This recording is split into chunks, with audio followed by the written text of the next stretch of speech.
Star Wars, the Holiday Special. Welcome to another PG rated review. And today, I watched Star Wars, the Holiday Special.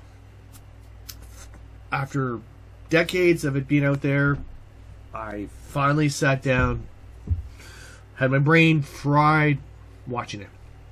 Now, actually, when I was younger, I did not know this movie existed.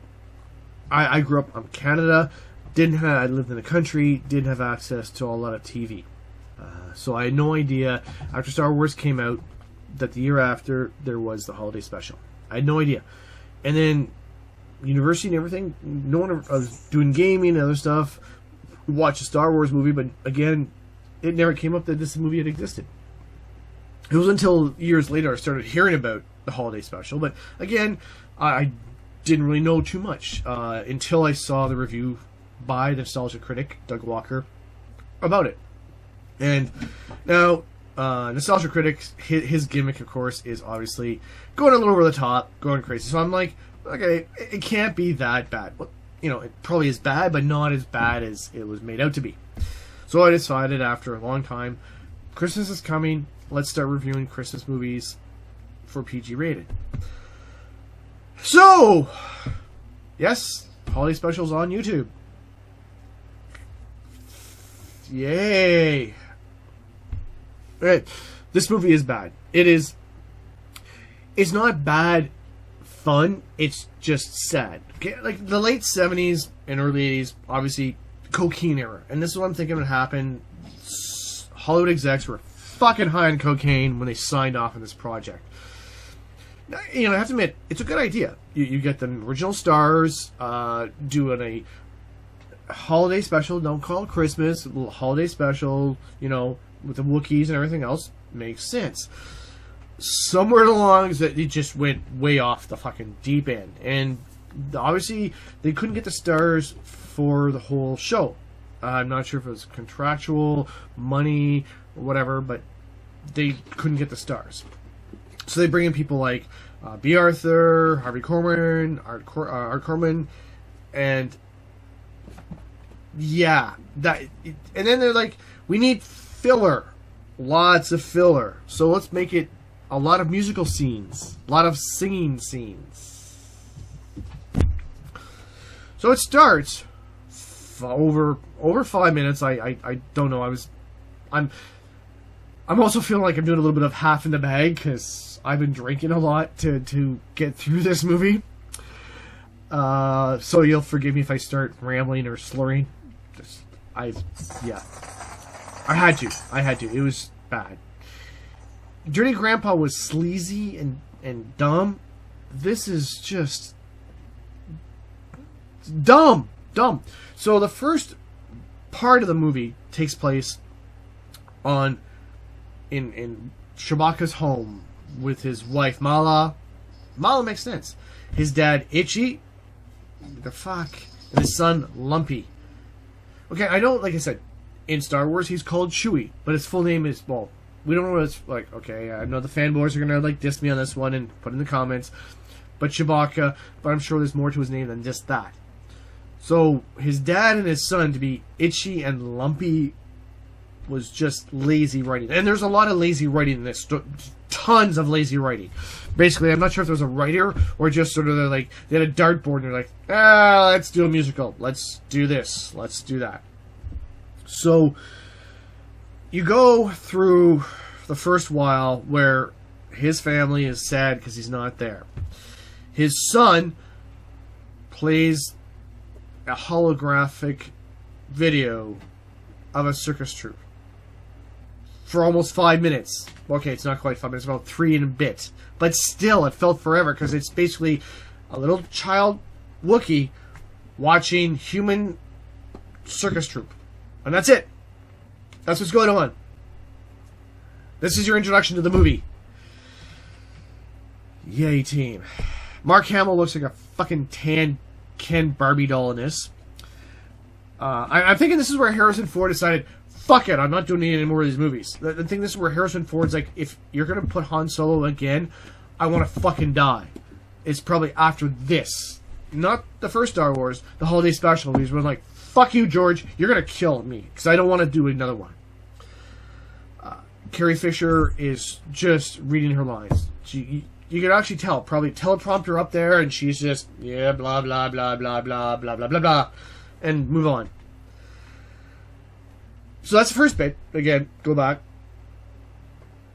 And then the Empire is chasing them, so there's a blockade on the planet, and our Corman is, as a traitor, he knows what's going on, and he shows up to give them special equipment and stuff, and Jefferson Starship is in this for some reason. I have no fucking clue why you would get Jefferson Starship to do this, but they were there, and they did a full song. A full fucking song as this Imperial Trooper is sitting there. Instead of watching the screen, like down here, he's looking here. And it's very obvious he's not looking at where he's supposed to be watching the screen, but he's like, I have no idea where I'm supposed to be looking. I'll look here, because fuck, I have no idea what I'm doing. And again, like I said, Jefferson Starship do a full song, and there's no reason why. There's just none. And this is on Nostalgia Critic, but he's the one who first did it. As soon as I saw the video, yes, you watch the video and you're thinking, that's got a fucking pink dildo right in his face that he's just like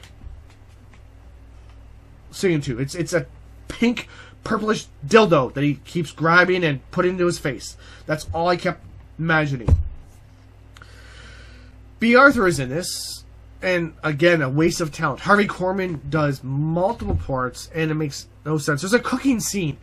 Yes, he's doing a cooking show. Harvey Korman's doing a cooking show for Chewbacca's wife. And there's no reason for it. There's none. It's obviously they're just like, fuck, we need I'm not sure if they're trying to do a Carol Burnett sort of idea in a Star Wars special, because it felt like that. It's sort of the, hey, let's do a little cooking show and make Mala have to work at that. And then later on, Lumpy is trying to put together this technological voice recognition transporter or telecommunication device, with Harvey Korman being a robot who's having technical issues and all that. Again, this would work for a short skit on Carol Burnett. It would. But in the Star Wars thing, it made no sense. It was pointless. And that's what most of the movie is pointless scenes that don't have anything to do with each other. For example, B. Arthur is there because they cut to a scene at Tatooine, but they're on the Wookiee planet, but they're showing you the scene from Tatooine because we want B. Arthur to sing. And Harvey Korman's there again, and the bar gets closed. The cantina's always Star Wars. We'll have a cantina scene. It works, but it doesn't. It just didn't. And like I said, how they got the people to do this, I'm not sure. And I'm pretty sure CBS didn't have enough money to get the actors to be in it all the time.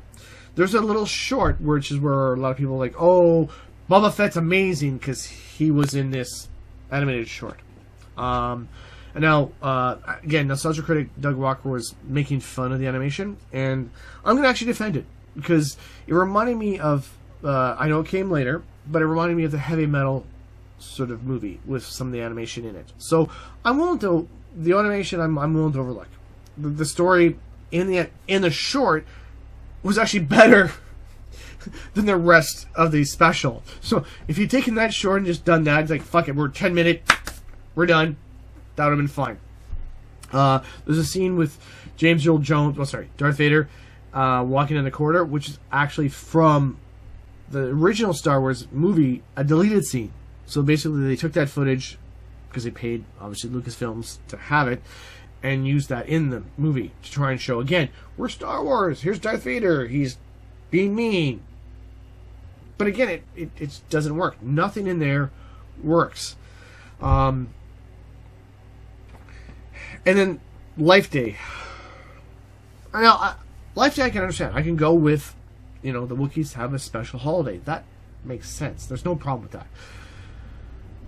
But what's weird is, okay, they hold up these energy balls, woo, and the four of them, Chewbacca, Mala, Itchy, and Lumpy. I'll never forget those names. They hold these energy balls, woo, get transported astrally, metaphysically, whatever. Now they're wearing robes and they're all in a little Wookiee area with all the Wookiees around, who obviously did the little mystical ball to get there. But then you see R2 and C-3PO there as well. But we're not on the planet anymore. We're in an astral plane. How the fuck did these guys get there? But at this point in time, I was already, you know, pretty much drinking, so I was just like, fuck, I don't care anymore. Whatever. There's R2 and C-3PO. Whatever, fuck it. And then Luke, Leia, and Han show up. And again, just part of the brain way in the back that's hadn't been drinking enough. It's going, how the fuck did they get there? Seriously, because they had to hold up these... The Wookiees had to hold up this energy ball, or whatever, this ball thing, to get there. Then all of a sudden, everyone else is there as well. And then Leia decides to have a song. Just singing. Now, I actually don't know if it's Carrie Fisher singing or not. I'm not going to bother checking it out. Fanboys, please comment below. Comment and tell me if it's actually really her singing. Or I really think she's lip syncing and someone else is actually singing the song for her. Because to me it looked a little off. But again, at that point in time, I've been drinking a fair amount, so I'm not really sure what happened. And that's where the movie ends, with scenes from Star Wars to show that we're Star Wars. So again, like I said, I'm doing holiday themed movies for the reviews for the rest of December. And this was the first one I had to do. And again, not sure if I should thank Doug from Nostalgia Critic, or I should, you know, flame war him, because he's the one who got me to think of Star Wars Holiday Special. But I have to give one thing, and I know I'm going to get flamed for this, for the people that watch this. I still liked it better than the prequels. Okay, it was still better than the prequels. And the fact that, okay, wait, let me finish. The prequels had millions upon millions upon millions of dollars in there for, okay, not a screenwriter, because it was Lucas, so no, fuck the screenwriter. But they could have fixed it up. Cinematography, editing, all sorts of stuff. They had a huge budget, and it still sucked balls. And it shouldn't have. There was so much promise there, and there was so much money there, they could have done a good job. The holiday special was obviously done on a shoestring, coked up budget. So that's where things, like, I'm willing to accept that over the prequels.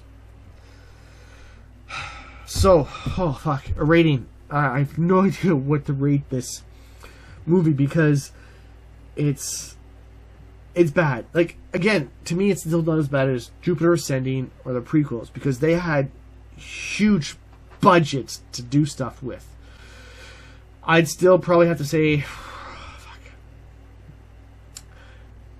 3 out of a 12 pack, maybe 2 out of 12 pack, because you're gonna want to drink the other 10 beers before you watch this. Like, you're gonna want the 10 beers that you're going to just, like, pound back before you watch this. So, yeah, we'll go 2 out of a 12-pack. Decent beers, because I want you to have, like, a good beer to drink. I don't want shitty beer for you. I want good beer for you.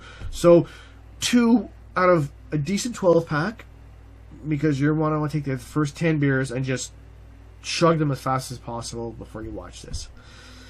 Anyways, thanks for watching. Leave comments below. I've already got a couple suggestions for the next holiday movie I'm going to do, so we'll let you go. Thank you.